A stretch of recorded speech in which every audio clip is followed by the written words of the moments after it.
নারীদের সম্পর্কে একটা গুরুত্বপূর্ণ তথ্য কি জানেন?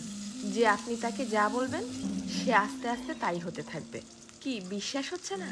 এই যেমন ধরেন আপনি তাকে বললেন যে তুমি দেখতে কিন্তু ভারী মিষ্টি, তখন সে পরিপাটি হয়ে নিজেকে আরো গুছিয়ে রাখা শুরু করবে।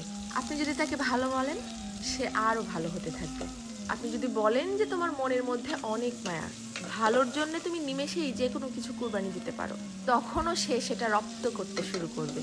কিন্তু যখনই আপনি তার খুঁত ধরা শুরু করবেন, তার ছোট ছোট ভুলগুলোকে বড় বানিয়ে তাকে সবার সামনে অপমান করে ছোট করবেন, সে এটা পারে না, সে ওটা করে না, সে একজন বেয়াদব, সে একজন অসভ্য, মুখে মুখে তর্ক করে, সে একজন মারাত্মক রাগী তেজি জিদ্দি মহিলা, এ ধরনের কথাগুলো যখন তাকে কষ্ট দিয়ে বলবেন, সে কিন্তু আস্তে আস্তে তাই হতে থাকবে। কারণ তখন সে ইতোমধ্যেই জেনে গেছে যে আমার আর ভালো কিছু প্রকাশ করার মতো কিছু নেই।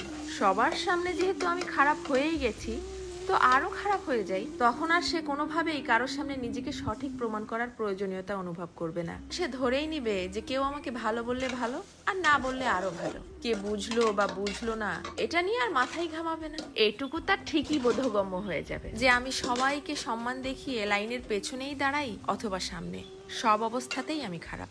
আর এভাবেই আস্তে আস্তে আপনি তাকে হারিয়ে ফেলবেন। আর একজন নারী কখনোই একদিনে বা একটা কারণে নিজেকে সরিয়ে নেয় না, এর পেছনে থাকে কোটি কোটি কারণ। এর জন্যই কথাই আছে না যে কথাতেই জয় আবার কথাতেই ক্ষয়। কারো ভুল ধরিয়ে দিতে হয় একান্তে, সবার গোপনে। আর কারো প্রশংসা করতে হয় তাকে সামনে রেখেই সবার সামনে।